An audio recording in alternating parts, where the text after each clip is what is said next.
Have you ever wanted to test your pigeons in Belgium? Now's your chance. Calvin Gall from Euro USA Connection is starting his own one loft race in Belgium, Wisconsin. It is called the Dairyland Derby One Loft Race. You can find more information at dairylandderbyolr.com. Thank you.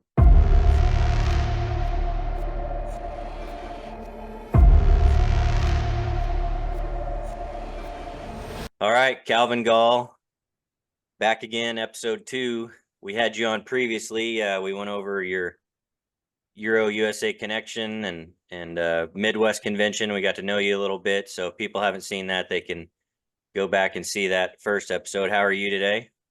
I'm doing all right. How you doing, Jeff? I'm great. I like the shirt. Thanks, appreciate it. Yeah, it's pretty nice. Well, last we talked, you were doing the Midwest Convention. Give us an update on how that went. For those who may not be familiar, how many lofts are we talking about? How many birds? And how did it go overall? You had Raph Herbots as a guest speaker, pigeon veterinarian from Belgium. Yep. Give us the rundown on how that went. The Midwest Convention, I think, was a really huge success. Probably one of the best Midwest conventions in a long time. It was something that was kind of dying off, it sounded like. Not many organizations were wanting to pick it up. This year, I don't even know if it's going to happen. I don't know if there's another organization that's even taking it, to be honest. It sounds like maybe the following year, a club up in Minnesota might do it. But overall, it went really well. We had, I think it was 27 lofts. We initially had 29, but two guys decided not to do it. Our goal was to have 1,000 birds sent in for the race. We had 1,100. Wow. So I think that was a big showing, especially when you're competing against a lot of one-loft races nowadays and stuff. And I think the AU, I remember talking to them, I think they only brought in about 600 or so. So we almost doubled what they did. Yeah. So it was a really good turnout that way. Ralph Herbots was our speaker. He did 2 seminars for us. Did a really fantastic job. I know one of them was recorded by Invis Yang. It's on a YouTube page, so if people want to see it, I think his page is like Icy Loft. But you'd be able to see it there. Ralph's a knowledgeable guy. I know you've met him and talked to him and everything. So really just a really phenomenal guy. And then we had Seagulls there with products and everything. So it went really well. The big main event auction was about as good as can be expected. We brought in over $76,000 in that auction, Wow. which is unreal. I don't know of any other Midwest convention that did that. Right. So I think that was a testament though to the people who sent birds too, what they sent. Because obviously Roth sent a really good group of birds. Falco Eben was part of it. Joe Herbot sent over some, but then we also had from the States, Joe Namelka, he's, I think one of the standard bearers for one-loft racing now. Absolutely. Yeah, Mike Gannis, Ken Christopher, Gus JoJo's, and Ken Easley. So a great group of guys from the U.S. as well. So that auction went really, really well. And then we had our top 30 finishers auction as well, and that brought in over $20,000. So it was really phenomenal. The winner, I think, sold for over like $4,000. So it's like, man, for a winner of the Midwest Convention to sell for that is really awesome. I think so. Yeah, and your promotion of it, your posts on Facebook and your YouTube and everything, you really worked it hard. And I think, yeah, there's a big heavy lineup of auction and everything, but the participation, you have to raise awareness. And I know how much you put into it personally. And so I think that's the reason it was able to really take off the way it did, was the work you put in. So yeah, it was definitely a lot of work. I will say that. Because like I told the concourse members when we decided to do it, I said, "Hey, I'm doing this to make it the best that I can do it," and that's just how I went about it. And I told the guys that all sent birds in for the auction and everything. I said, "Hey, I'm going to do my best for you to try and do the best I can to bring a good result." And it turned out that way. So for the race itself, it was a hard race. We had out of over 500 birds, only 9 day birds in the race. So it was a tough race. I think the winner was just at 1100, maybe a tad under 1100 yards. Um, it was interesting because the weather was actually pretty nice. It was sunny, but they were dealing with some headwinds. And then somebody sent me a message that's an article about it being the biggest, one of the biggest solar flares in like 20 years that day. Right. So I don't know whether or not anything into the solar flares. Some people say it has nothing to do with it. Others think it does. It's just like another theory in the pigeon game, you Right. know? Right. And so maybe that did something. We also looked at a couple of the wind maps. It looked like there was like a almost like a swirling wind out there in the middle of the state. So who knows if that had something to do with it too? I'm not sure, but it was a tough race. That's for sure. The birds, one of the birds flew. The last bird that clocked on the day flew like 11 hours or something like that. Wow. So it was a really big testament to that bird. And that one ended up finishing 10th because it clocked so late on the first day that the first bird clocked on the second day beat it. So Wow. it I sometimes chuckle to myself though when I see people talk about tough races when they show like the speeds and stuff. Some of these one-off races and the speeds will be like 1600 yards a minute. Right. And they'll say it's a tough race because not many birds returned. Um, for me, in my opinion, that's not a tough race. Those birds are flying like 50 miles an hour.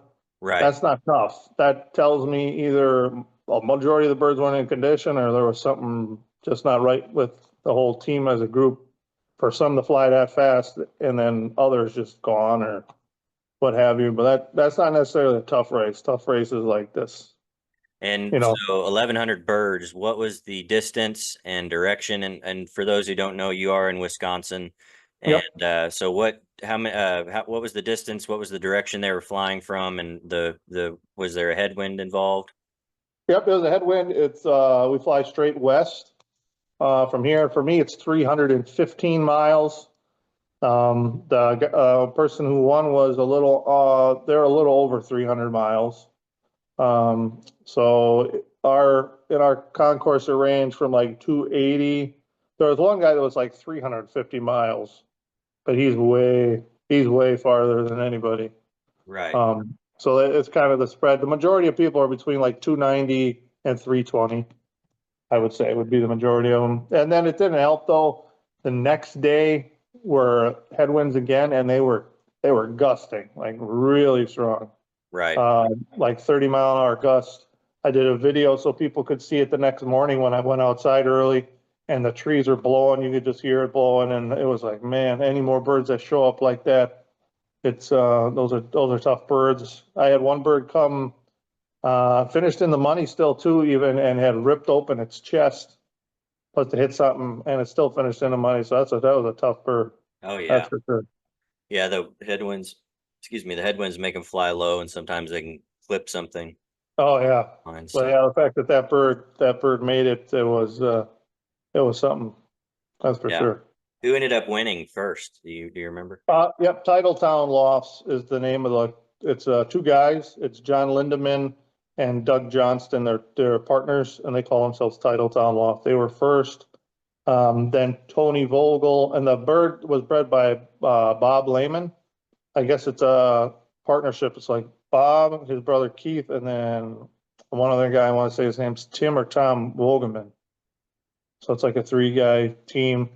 And then second was the handler was Tony Vogel, and that was bred by local, actually a club mate of mine, Bruce Hangst.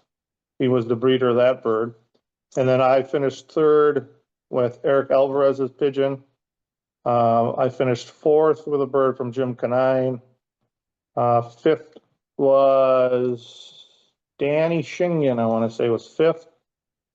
Can't remember who the breeder was.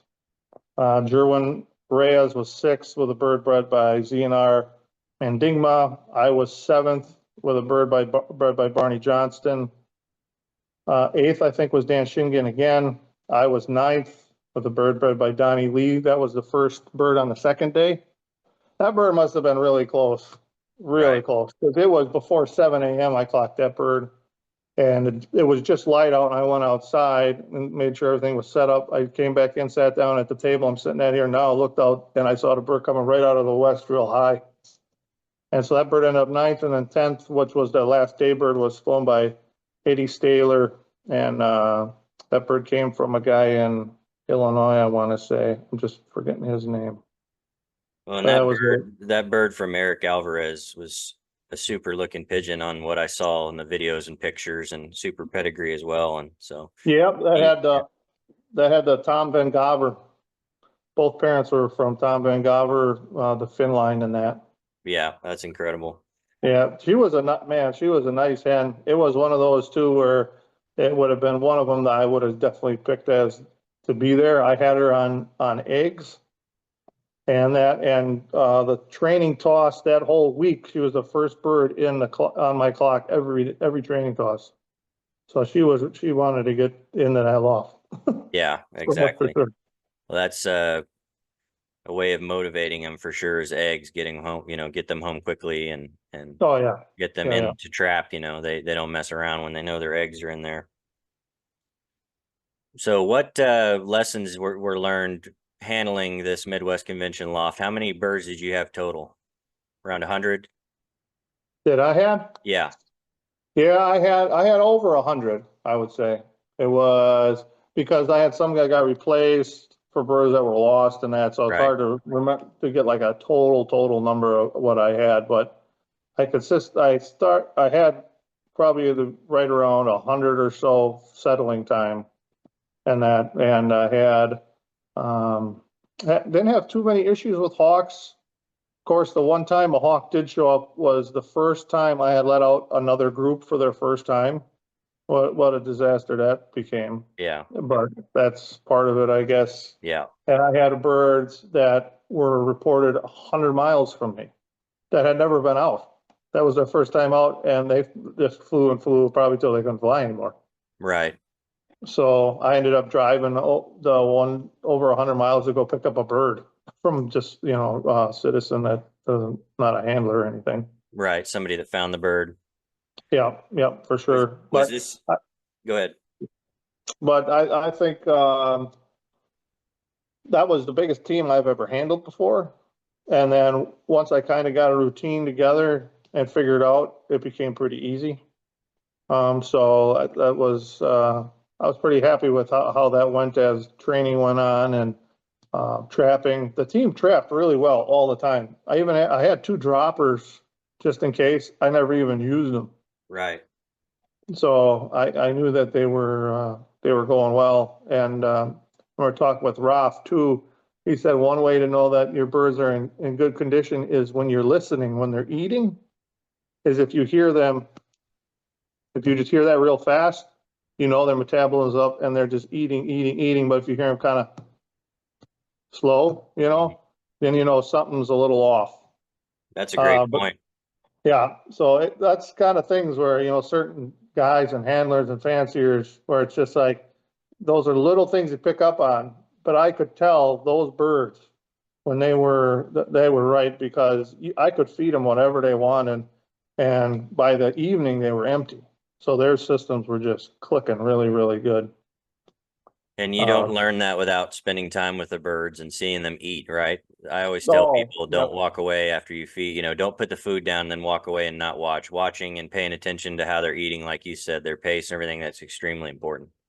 Oh yeah, observation is a huge thing. But I think another thing too that I was happy with was the guys who came and that were breeders for me and handled their birds and saw their birds, and that they were very happy with the condition that they were in. And guys that I respect a lot, like Sam Yonan from Chicago, came and handled some of his birds, and he was really impressed with them. Same with Eric Olson from Minnesota. Ralph actually helped me basket up my birds. So that was a pretty cool moment. Me and my dad and Ralph were in the loft basking up pigeons and that. And he said they're ready to go. So that was a pretty cool moment for me. Yeah, that's awesome. That's great. And so, what was the turnout like? Pretty good turnout? Yeah, I'm trying to think of how many people we had registered, because I didn't run the registration. Just because I probably took on more than I needed to or should have to Right. begin with. So that was left to another guy, but I think overall we probably had 60 people registered somewhere in there. We had a couple people I noticed that snuck in that I don't think paid, especially when it came to Herbott's second seminar and then the auction. I looked, I saw a couple people. I'm like, I don't recognize you. They didn't. They had name tags that they obviously filled out and that. So I'm like, I don't know who these people are, but it was Those kind of things can funny. happen. My buddy Ken Crater got one of the Raf Herbots birds off the auction. Yeah, Really, really happy with it. I saw that in your interview with him when you Yeah, guys talked about your Belgium trip. right. Yeah, when Yeah, we yeah. visited his loft, he and Kobe showed us around, and it's a small operation, but super birds, and the quality's really there. And so people that Oh got yeah, those birds are very lucky. I could tell when I got him here. I was like, man, these are some really really nice pigeons. Yeah. Yeah, and he definitely sent some good ones because he sent one off the Jeff himself. Hmm. That was one of the higher. That was one of the highest, obviously, sold birds in the auction. And then I know Ken. I think Ken got the one that was off the Nest brother to Jeff. Yeah. If I remember right, I think he had got that. Yeah, that was a really super nice pigeon. Yeah. He did Very buoyant, balanced birds those are. I don't know if that's how they all were when you saw them at their loft, but man, you did almost all the same. Yeah, very balanced and buoyant and incredible production, not only in their loft, but other lofts. And even Joe had a national Jeffs, I think is what he calls him. That was a, Mhm. super racer. So some of the best, blood in Belgium for sure is that Jeff line. And they're very smart about how they cross it out. So anybody who got those birds from that auction are going to be happy, I think. I brought a couple in from Raf and Joe myself, and they're just super super pigeons. Oh yeah, yeah, I think so. That Ralph, like you said, he's a smaller operation. Obviously, his brother, their operation is just you were there too. Yeah, I know when I was there as a kid, it was unreal. I can yeah, just imagine how it is now. It's just like, oh my goodness, you right. know. Yeah, it's a much bigger operation, but just super pigeons that they're always looking to add winners and Hmm. super birds of different distances, and they really are great at showing you a good time when you're there. So. Oh That's yeah, really for cool sure. that you got him to go there and to do that, and everybody that was there to watch it in person, I'm sure learned a lot. I learned a lot when he was down in Texas a year or two ago, and took a lot of notes and have implemented some of that. So it was really a smart move to bring him in, and really educational for those people who are lucky enough to be there. And Oh yeah, definitely. I know some people when they were watching the video, they probably see me looking at my phone a bunch because I was sitting up with Ralph up at the front and they're probably like, boy, this guy's being rude. He's not, paying attention. I was actually on my phone. I didn't have like a notepad to write on. I took all my notes in my phone. yeah, That's what I did the last time for one of his last seminars when I first met him in Cleveland. I took all the notes in my phone. So that's what I did with the same thing, was copied them in there. oh yeah, yeah. It's not as accessible to be around a pigeon veterinarian in the United States as it Yeah. is over there. So you have to Yeah. take advantage of that opportunity for sure. Oh, definitely. And I think well, going back to like learning from handling that many birds, too, was just getting the feeding down right. Like me, I'm used to feeding on the floor, Hmm. with the young bird team and that. But when you have that many, it's like that's impossible. Right. You can't just sit there and try and toss food, to birds and that. I did that in the very beginning when I had smaller amounts. I like Right. had them broke up in groups, but once they all came together, it was like, I can't do it that way. So then I had them all, I fed them all in a trough and had to try to figure out exactly how much to give them, but I want to give them the full amount. So then as they would eat, I would walk along them, so they got real used to me. And then I just add food as I'd see some getting emptier in the troughs and that. And is there anything lesson wise that you learned from handling that many birds that you're going to take forward with you? Oh, for sure. I think the products that I use too is a big one. But the biggest thing is like in anything with pigeons is confidence. If you have the handler, you got to be confident because if you're not confident, the birds probably aren't confident, Right. So just being able and knowing how many birds I think are good for that size of a loft.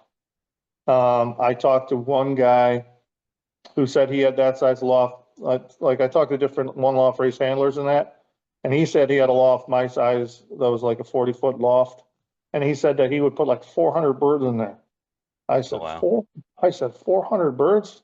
He's like, oh yeah, never any problems. No, I don't like that idea. That's too many pigeons, Yeah. I think. Yeah. So that was another thing that I learned, and just the feeding, how to feed a group that big, I think is important so that you don't get some that are just chowing down and getting heavy while there's others that aren't. I think that's an important thing too. And the products I use to keep them healthy, which are natural products, like I explained, I remember in the first interview, I used the Ropa Bee products, the Hmm. oregano products, and they got that almost every day. And so that helped a lot. And then this was the first year I used a product from Stevenson. I'm trying to think of what his products are called. Um, Is it Castle? yeah, yep, the Castle products. I Right. used the probiotic electrolyte mix.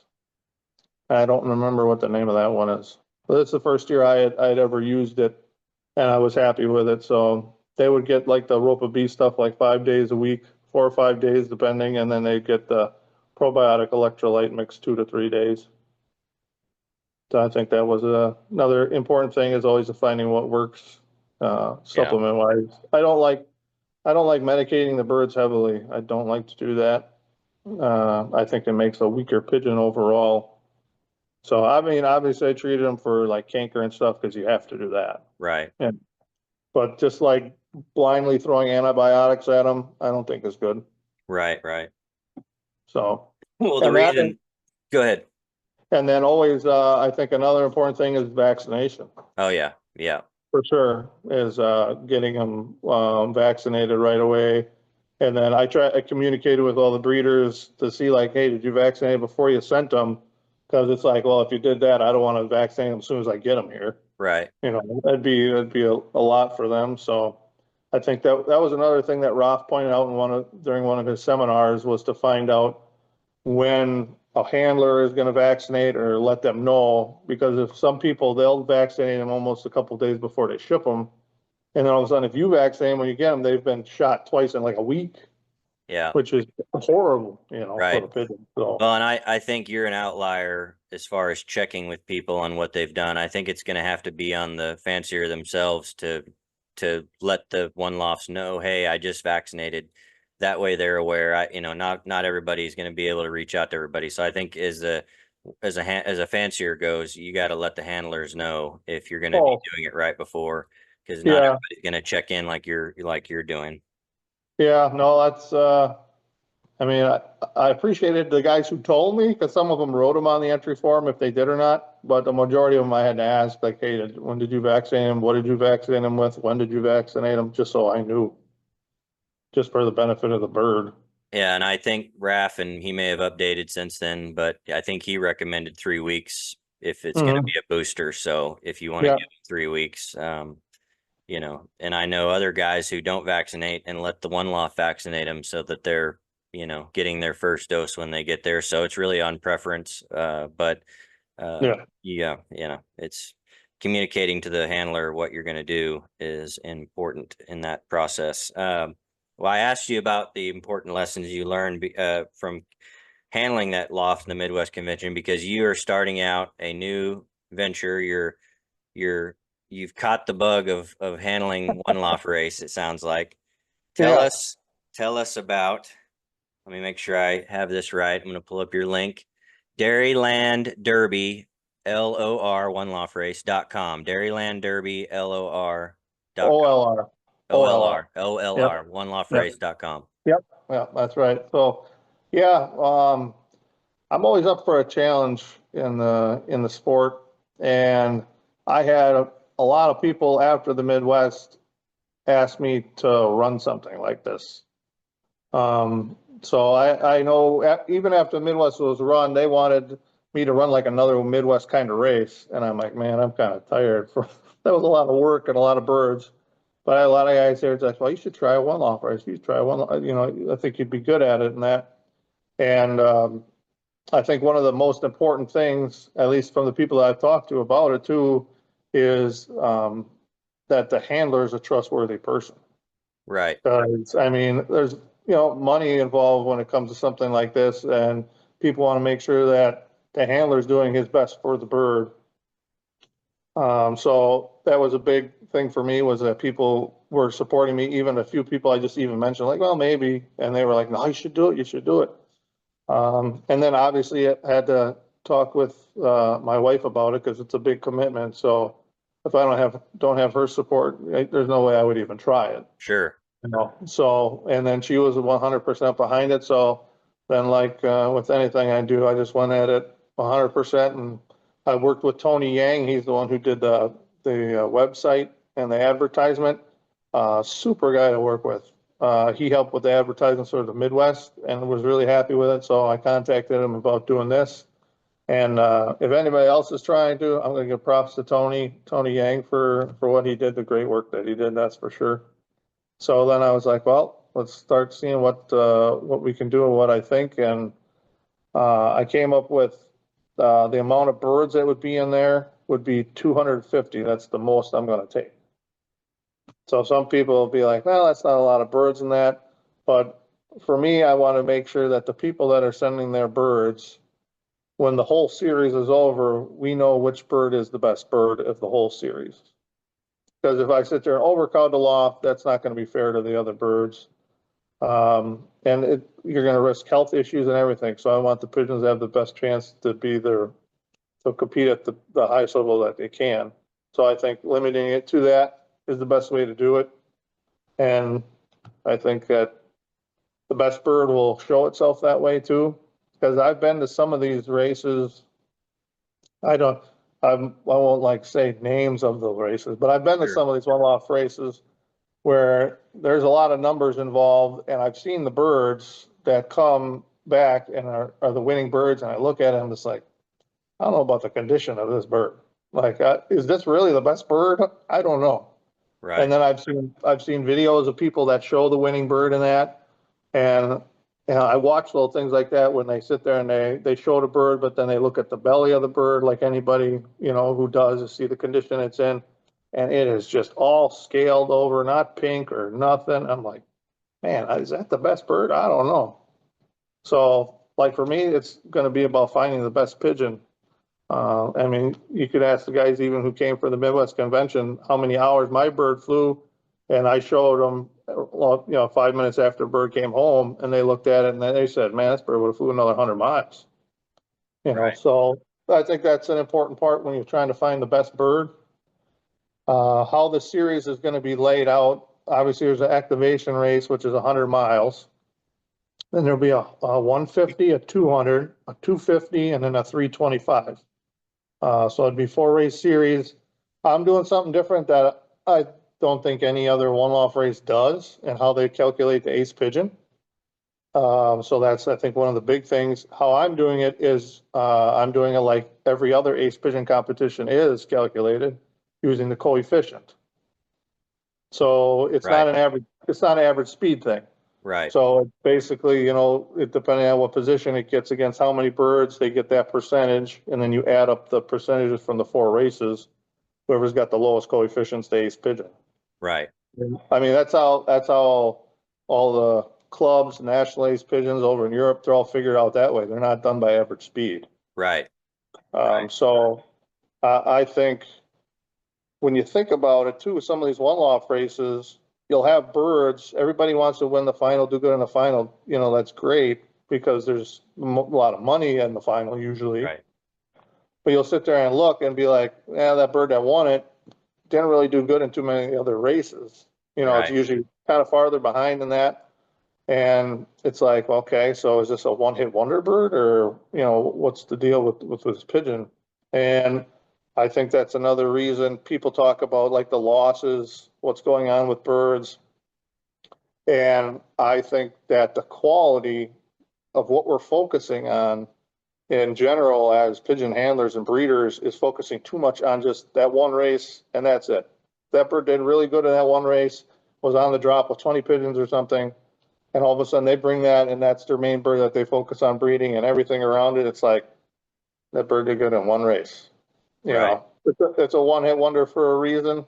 You know, I think the same. I like if you think about it with music, people always say, well, they were one-hit wonder. Were they considered one of the best bands that year? No, they Right. just had a really good hit.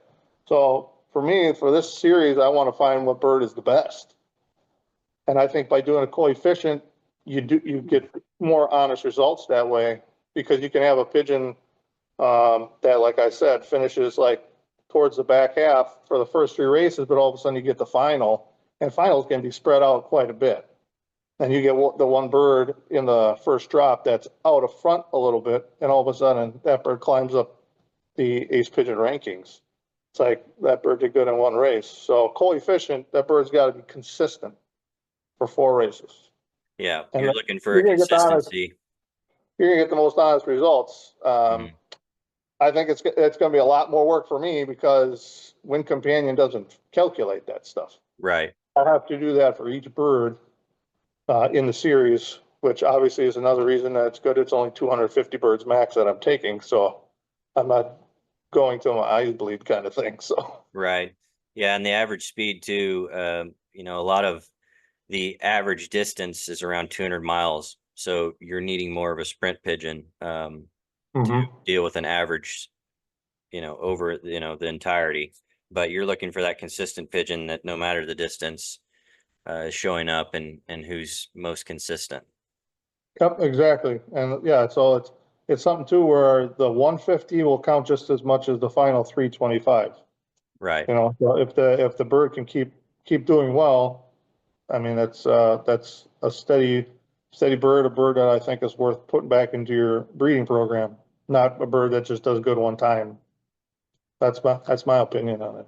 Well, and I think that the rules of some one-off races make you have to breed for a bird that can do a 350 or a 320 because that's where the Mhm. money is. And I think that's what a lot of people have been looking for is what birds can hit there because it seems like your style definitely is unique and a pigeon that's consistent is what we're all looking for, and this will give an opportunity for people to test their birds. Now, one question I have is what's the max? Is there a max entry for per person for how many you could send? No, I didn't do that just because it's my first year doing this. So I have no idea how many people I'm even going to get to send this thing. You Right, know, a lot of guys are there. It's like, oh, it's his first year running a one loft race. Like, let's see how he does. I don't suspect I'm going to get somebody entering 20 pigeons. right, To be honest. Somebody else had asked me that the same thing, and I'm like, I just don't anticipate somebody entering 20 birds at a crack. I mean, I mean, great because they obviously have confidence in me, but I'm being realistic. You know, my first year running this thing, and I don't know if they'd be like, oh yeah, let's just throw a bunch of birds in there. Probably not. right. Okay, So if something like that, like say following years or something where I'm getting a lot more people, you know, wanting to join the race and that based on how much participation I get this year, I would definitely think about putting a cap on it just so I can get more people to fly the race and sure. have a chance at it. So I think that would be it. But yeah, for my first year, I was like, well, I want to see how many people I can get or how many birds I can get to begin with. That makes total sense to me. And Yeah. adaptation as the years go on, if you continue and are enjoying it and you want to continue it, it'll be a learning process to figure out what works for you. And um, as far as when you're taking birds, when is the window for people to send? Yep. So March 15th is when it starts and it goes till June 1st. I know some people send them earlier to a few of the Midwest one-offs. There's not a lot of Midwest one-off races. There's a few, but not as many like down in Texas and Florida because, I Right, mean, they got all winter, all summer, everything to get birds ready. It's like here, you got to get them ready and done by like October and it's over. So I just learned that was another thing I learned from doing the Midwest was I told my breeders, like we could start taking them March 1st. I told all the people that were my breeders, I don't want them till April 1st, just because of the issues with hawks and everything. So I was like, well, I'll do March 15th just in, a couple of weeks. Like, well, we'll see if we have issues. So like last year, I only had an issue with a hawk 2 times. I had a hawk show up. That was it. So that's pretty good. I think a lot of it's the time of the year. Like if they're out there like February and March, birds out on loft, I mean, man, they're just bait out there. Yeah. So when you get later in spring is a better chance for the birds, I think. Yeah, and a lot of guys up north, like where you're at, it's harder for you all to be breeding early Yeah. with the winters that you get compared to here in Oklahoma or down in Texas or Florida, where you can start in December and Yeah, you could breed all year almost pretty yeah, much. yeah, But yeah, yeah, you get some guys that are hardcore up here that'll breed Thanksgiving and stuff. And I know just from experience, like me and my dad, we flew together for years and years. And we tried the early breeding, Thanksgiving breeding, Christmas breeding, and all that for the darkening. And then we're like, man, does this really matter? Like, we're freezing out here. It's below zero. This is crazy. And then all of a sudden, we're like, well, let's try just breeding like we used to do in February, and the results were no different. right. So it's like, this is cold. Why put the birds through all that stress in the cold? Why stand out there in the freezing? Just, to think it's a difference, and it didn't make a difference. Yeah, I think if breeders have flexibility then up north, and I'm specifically talking the guys that it's where it's very cold, if they have the flexibility, waiting a little bit's great. I think the only thing I would tell people is to pay attention to when the races that you're wanting to get in Oh, take yeah. birds, Hmm. because you don't want to miss a window just in case. But I think it's smart to have yours start in March and going into April and all the way. Did you say to June? June 1st, yep. June 1st. Okay. Hmm. Hmm. And I, so go ahead. that was another thing I learned from the Midwest. We had to go till, I think, the 15th for replacements in that, and that was just getting way too late. I mean, then you get the birds and it's like, man, they got a few weeks just to get ready to go road training. It's like, I don't want to do that either. So I said June 1st would be the cutoff. That'll give them a good amount of time to, hey, get settled and join the group and everything with training. So like I said, it's basically everything I try to do is always in the best interest of the birds and making sure that they get a honest shot at it. And as far as when your training goes, are you going to be doing a lot of road training, getting the birds ready for race one? Do you have a plan on this? What you're planning to do with the two? Let's say you get the full 250. What's your goals with training and getting them prepared? So for me, I'm basically going to train them like I would my own team. That's it's one of the things I'm going to really focus on is when you're sending me your bird, I'm taking care of that bird myself. Right. This is my own team of pigeons, and I'm going to train them how I train my own pigeons.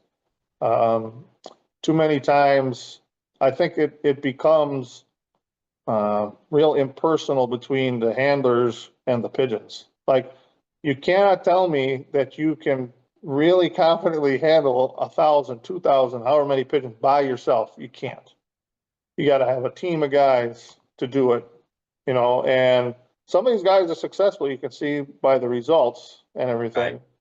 But I just sometimes wonder about birds that are sent on some of these training tosses that you have that all of a sudden you hear about guys like, oh man, my bird was doing good, this, and this, and all of a sudden, poof, it's gone. It's like, well, that's kind of weird. So you wonder, did it hit something maybe and the bird wasn't picked up and looked at, because most of these guys don't have time to handle 1,000 pigeons for every training toss. They just get them down those hallways and get them on the truck. So, I mean, just as well as I do that a pigeon that if it clips something and it's bruised up a bit or something, and you go take that out another 50, 60, 70 miles, that bird ain't gonna make it. Gone. It's gone, which is unfortunate for the bird. So with something like this, I'm gonna every day be picking up a bird, putting it in a basket. You know, Am I gonna sit there and do a thorough examination? No, because I want time, but I will know, just by picking up a bird right away, Right. like, oh, wait a second, something's wrong here. You can feel it right away with a pigeon. So I'm gonna train how I train my own birds. I've never been light on my birds. Obviously, you take them steadily to get out there. But once I hit 50, 60 miles, I never come back. Right. They stay up there. So it'll be the same way with this. I know some guys, they don't like it when one loft races, come back and start doing shorter ones. Right. So like, for the Midwest, I got them out 50 miles, probably 4 or 5 times. I got them out 60 miles 4 or 5 times. I even did 75 miles and then took them out to a 127-mile toss. And then I took them out for almost a 200-mile toss. And then when I was training, I didn't do any shorter than 50 miles for the rest of the training. The only time I did was for the final week, just because of the headwinds that were predicted. And the last day of training, we were having a solar eclipse. Mm. So I was like, well, I'm gonna risk it the day before shipping. So all I did was I took them out to a 20-mile toss because I was like, well, I'm just gonna see how sharp they are. And I like that spot. It's just a big open field. It's really beautiful. So I was like, I'm not gonna risk it with the solar flares coming at like 9 or the solar eclipse was like at 9 a.m. So I was like, I'm gonna let them out like 7:30 so I know they got time and they're home. And man, they took off like just like a dart and they were, home in like 20 minutes. So I knew that they were ready to go, but otherwise, besides that, I was, like I said, always doing what's best for the birds. I could have sat there and ignored it, went 50, 60 miles, but it was like, I can't do that with the races coming up. Right. Yeah, you could have a smash and then be in Yeah, trouble. especially a solar eclipse. I'm like, I don't know. I've never trained in one of those, so don't want to risk it, but that's how it'll be. They'll be trained out there 50, 60 miles all the time. There won't be no short tosses or anything like that. And you'll be And flying out of the west? yep, straight west. So I found spots, obviously training this way, for the Midwest, good locations in that. So that's the way I will be going, is straight west. Yeah. I know too, I don't know if the Mississippi River is a big thing for the pigeons. Some people say it is for when they have to cross it. Other people don't think it is. I'm just not so sure. I know there was a difference from when I took them 127 miles to when I took them 180, because then they were over the river. And then that took them a little bit longer. There was some fog over there, out there by the river and that, but I think I only ended up losing like one, maybe two birds from that 180 miles. So it was still a good toss. It just took them longer. They learned a lot, I think.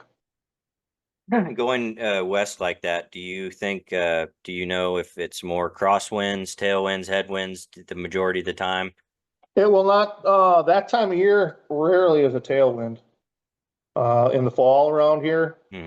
So that's just like when I told people, for the Midwest, when they were asking, well, what kind of course is this? Something what kind of birds should we send? And I always told them, send birds that are going to fly a long time. And that's exactly how the Midwest turned out. Almost every year later on, like the end of the season of fall, there's never a tailwind around here. It's Right. just not, the wind isn't blowing out of the west. It's usually blowing out of the north or out of the east of some sort. So it's either gonna be a side or a headwind. I would anticipate the same for this series. Maybe the shorter ones in the early part, like the activation race, because that'll probably be like late summer. That might be, it could possibly like southwest or something like that. So it could be faster, but as the races go on, I think that they're gonna get longer. Just because that's how it is here. And the fast race here is like 1,500 yards. That's a fast one. Right. So when I'm talking like the other one's probably 1,100 to 1,200 yards, somewhere in there. So yeah, that's usually how it is. It's just not a fast course. Sure. And as far as you already said, you're going to handle them and put them in for each training toss. Let's go Mhm. into basketing night for an actual activation or a race. Mhm. You're going to hand scan. Every bird, Yeah. hand scan, for sure. Yep. I put that even in the rules on the website so that everybody knew. I know that's a big thing and that's an important thing. I know if it was my birds and there was money that I put forth, I'd want to know like my bird's really there, right? Right. So I talked with Tony about it. I'm not a huge tech savvy guy. I mean, I know enough to like download a video onto YouTube or something, but I don't know how to do all these cameras and all this, this other stuff. So I talked to Tony. He said, yeah, he'll walk me through how to get it so that for like the races, I can scan the bird. You'll see the bird on the video and see the number and everything when I put it on the truck. So everybody will be able to see their bird as well. which I think is an important thing. I give kudos to the one Loft race guys that go through and do that. It's a lot of work. Yeah, it's a lot of work, but I think it's the direction most one lofts are going towards. I think it's a concern for most. And the uh, the other question I get a lot for one loft, people say, hey, can you ask one loft man, one loft handlers, this is about watering the birds before the race. Well, yeah, well, I mean, I'll make sure that they have water while I'm basketing them already. At least how I have it planned is to have the trailer backed up into my garage. Obviously, there's lights in there, so they're always watered. But I'll definitely make sure that they're watered before they're released. I don't think there's any point to put water in there while I'm driving them out there. Sure. Just because, I mean, it's gonna fly all over the Yeah, they're place. gonna get all over the birds too. Yeah, so they'll have water while I'm putting them on the truck, then I'll empty it all out. And then when I take them out for the release, I'll make sure that there's water in there for them for a good half hour at least. I think is usually the best because you obviously want it to be early enough where the sun's up a little bit and they can see. But I also don't want to be sitting out there for an hour letting daylight tick away either. Sure. Depending on the time of year, you need time for them to fly, or if it's a hot day, you don't want them out there baking in the middle of the day either.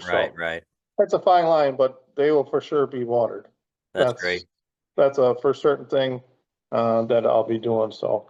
And if people enter and want to see updates, they can follow you on Facebook. And are you going to use your YouTube channel at all for that as well, or is it going to be mostly Facebook? Probably not YouTube as much. I'll probably just do the well, like on Wind Companion, they do all those updates, which I'll do. But I'll have a Facebook group dedicated for the race, so that I can do like videos of releases and stuff that I'll just have on my own Facebook page, and I can share it to the group, so everybody in the group will be able to see it. And then on race day, you'll have a stream. I'm guessing people can watch the birds come in, something like that. Okay.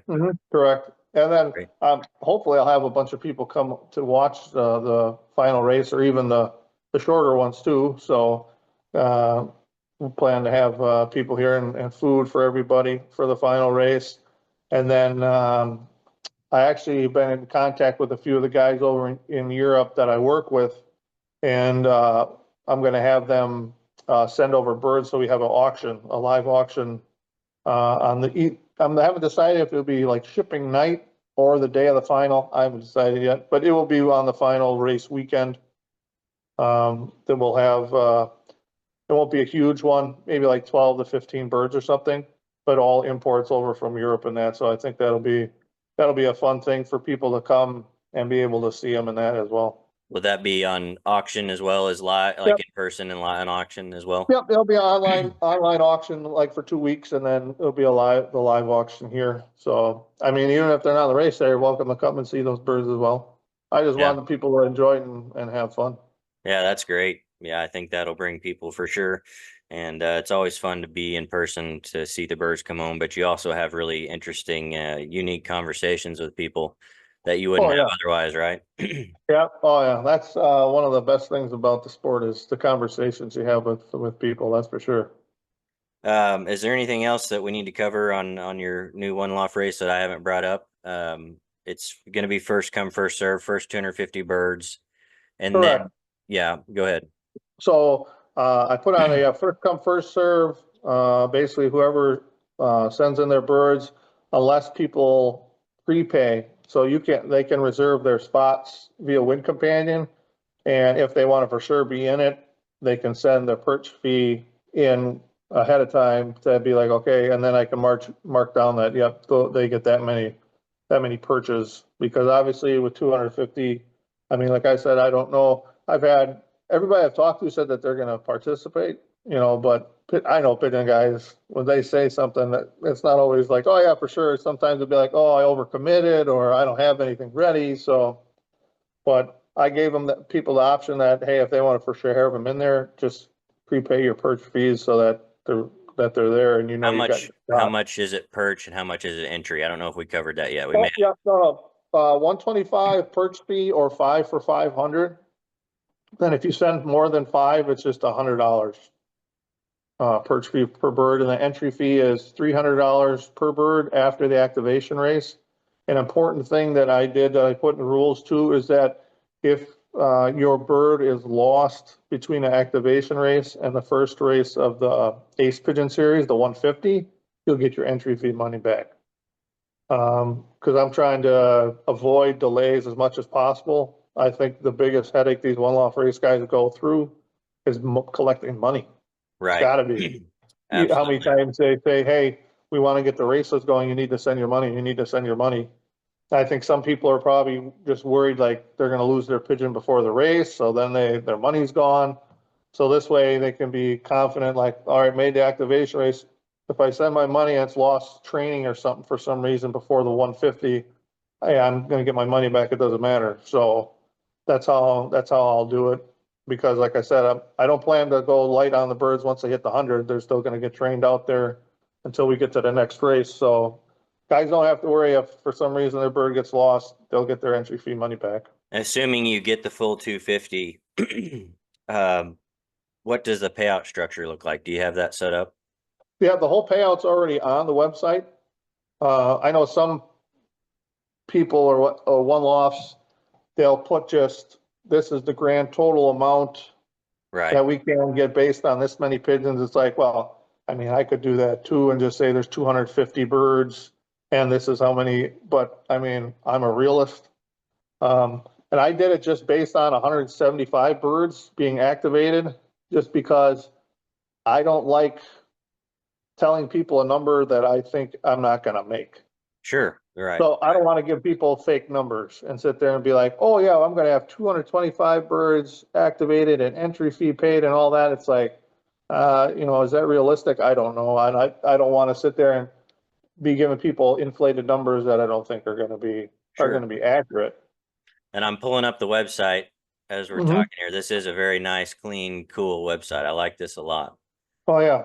I mean, the Dairyland Derby, the name, just because being in Wisconsin, we're the Dairyland state.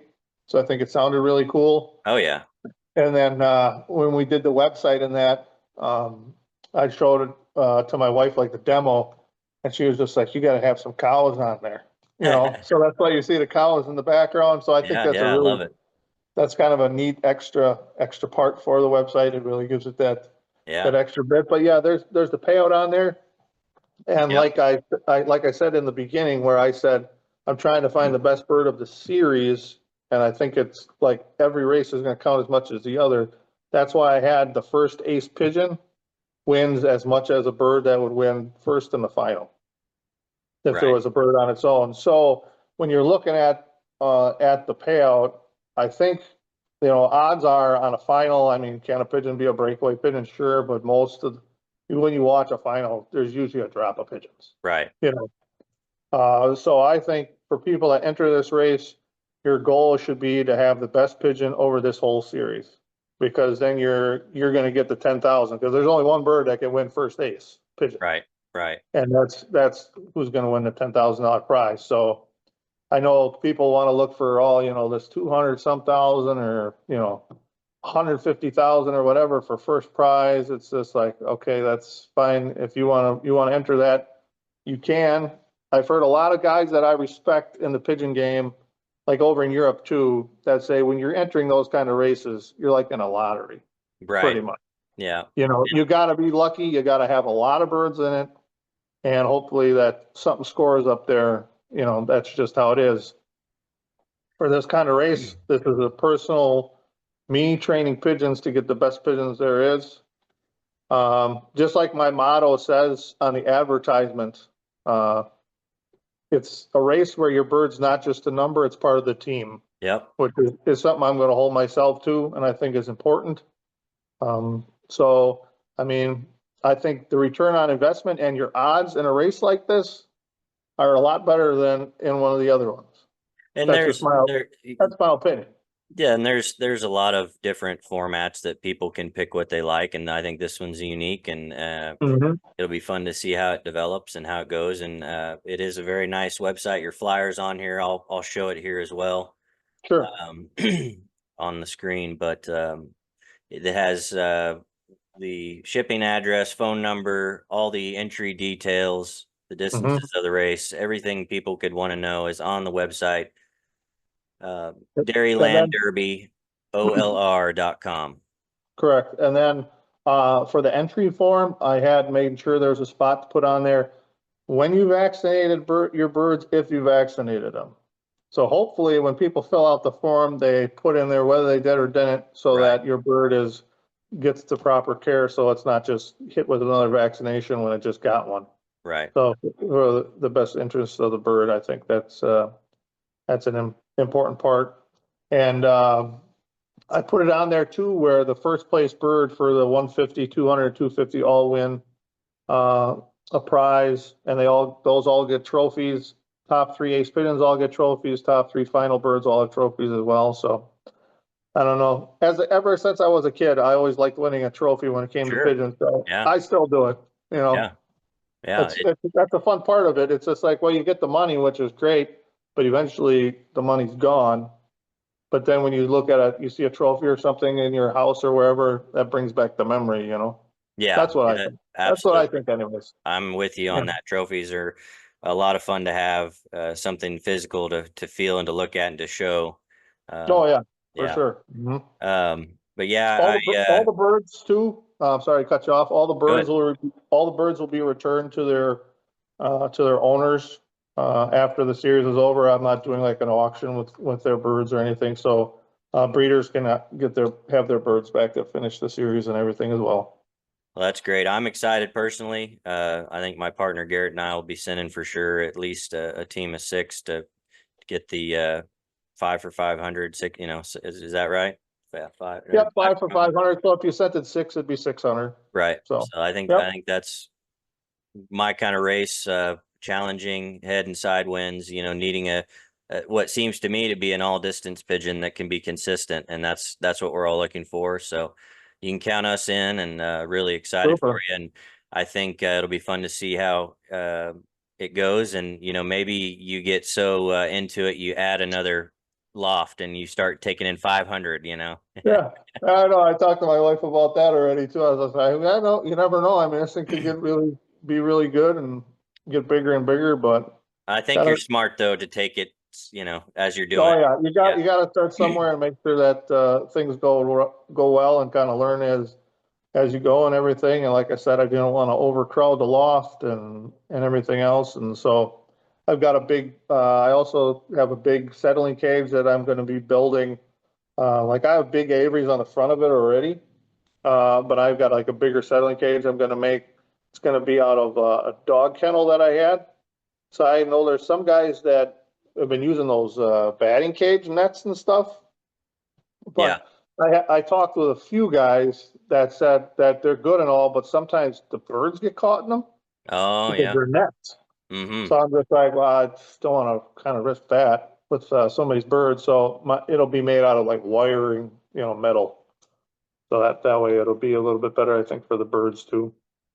Well, I know we're running out of time. I just wanted to also give a shout out, America's Dream Loft, Jim Gabler. You're helping him with a auction that's been going on Oh, and continuing, right? Do you want to shout that out real quick?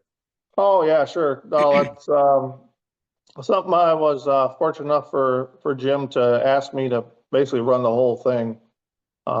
So I went down and collected the birds in October, and I've been kind of dividing them up into groups.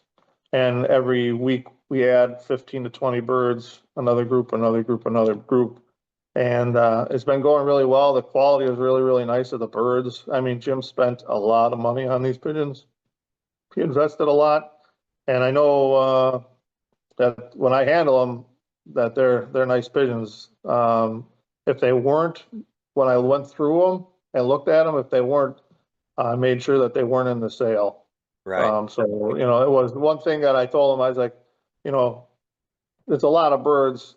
The odds are not every single pigeon in here is going to be a great looking or handling pigeon. So if it wasn't a good quality bird that I'd put my name behind, I made sure we didn't sell it, which I think is an important part. But yeah, I mean, national ace pigeons, how often do you see them in America that they're already here? I Right. mean, it doesn't happen. And there's a lot of children of them, children of national winners. We still got the parents to a first national ace, young bird middle distance. They're coming up in part 9. So there's, I think, going to be 14 or 15 parts of the whole when it's all said and done. Yeah. That's awesome. And it's on Best Pigeons, right? Auction. Bestpigeons.com. Correct. It's on there. So we got, just this weekend though, there's not a new one starting. Every Saturday we've been starting one, but this weekend we didn't because we kind of took a break over Christmas from doing videos and all that other stuff involved with it. So that there wasn't one coming up this weekend, but January 4th, the next one will start off again. Calvin, you're a hardworking man. I appreciate everything you do for the sport between the new, you know, one Loft race and Euro USA Connection, where you provide people the opportunity to get imports in, and what you're doing with America's Dream Loft to help him with his auction. You're an awesome guy. I appreciate you coming on. And people, if you aren't following Calvin on Facebook, you should. And there's a lot of fun content that he's a part of and has going on. And so I think you're an awesome ambassador of the sport, and appreciate you coming on. I know you got to get going here, so but we'll have you on again to update us on the Derby. And Oh yeah, for sure. yeah, It's something I'm really excited about. Before we get off though, for one thing, I want to be happy to say that we're doing for my concourse is we're going to be hosting the AU convention here in a handful of years. We had a meeting and voted on it, which was approved unanimously, which is awesome. So I think if I remember, I talking to some of the board guys, I think like Tulsa has it coming up here too or something, right? right. Yeah, we've got it Yeah. coming up. We have Yeah, the so that yeah, should be cool. So I think yeah, we're a year or two after you guys. yeah. So so that'll be fun. And I got a vision for where I could take this one Loft race. We'll see, but hopefully in the future, I'm a big horse racing guy. So that's why I'll make sure I called it a derby, but my vision is to eventually get it so that it's 3 races, 300 miles or farther. So it's like Right. a Triple Crown race of 300 miles or farther. That would be a real ultimate test, I think, of people's birds. Yeah, and But like I said earlier, a lot of the races, their average distance is around 200 miles. So you're looking mhm. for more of a bird in that range versus if you had a triple like that, you're talking about a different kind of pigeon that Oh yeah, needs that distance. And I think that's very attractive to a lot of people. I know that there aren't a lot of races like that right now. So I think that's definitely something to consider, and I would be oh really yeah. excited about, because I would love to see whose birds can do three of them like that and are in Right, exactly. consecutive. Not many birds I don't think could handle that, but that's my vision of how the race will eventually evolve in that. But like I said, I want to do this one and see how it goes and learn from it and everything. And then eventually get it to that point where it's going to be a race like that, which I think would just be amazing. Yeah, that's awesome. It's exciting stuff too, man. And Oh love yeah. seeing what you're doing. And thank you again for coming on. So I appreciate it, Jeff, and thank you so much for making these videos. I watch them every time you put a new one up, so it's a fun thing to watch. That's awesome. Yeah, we got more coming up here, and the new Oh, good. 2025 is going to be a lot of fun with the show and how it's going to continue to grow and hopefully help people. So I appreciate you coming on. Super. And again, people can check out our first interview, Hmm. going over your background and history if they want to learn more about you and why they should send birds to you. I recommend we get this race filled up. Let's get 250 there, and Yeah. let's try to push him to get 500 next year if he wants to. Let's support it. We need to Yeah. support the one Loft races in the States, because as club racing shrinks and shrinks, we need one Loft handlers that are good people, knowledgeable fanciers doing it. So we need to support the one Loft races that we like. So thanks again, Calvin. I appreciate it. All right. Thanks, Jeff. And hey, congrats to your dad for getting that AU award. I That was appreciate that. awesome. Yeah, it's Yeah. a Yeah. really cool moment. Really a cool moment. And I appreciate that. Thank you. Yeah. You got it. All right. Yeah. No problem. I remember watching him as a kid. I know we got to go, but I remember watching him as a kid. Um, we used to get the tapes that Mike Gannis would make, Right. and your dad was on a trip over there, and it was I think like Louis Van Hove, Van Ryan Cloak, or Van de Cloak, and I'm trying to think of who the other guy was. And I remember seeing your dad in the videos there. So he was a young guy then. Yeah, I think he was mid 30s, kind of. He's close to the age I am now, maybe a few Yeah. years younger. But yeah, it's something that was important for me to see him get into the Hall of Fame, while he's still around, to get that award and for what he's done for the sport. And obviously, his education for me has been amazing to where I can pass it on with these videos and things we're doing. So I appreciate you saying Oh, yeah. that. He'll You be got it. happy to hear it. So that's cool. Super.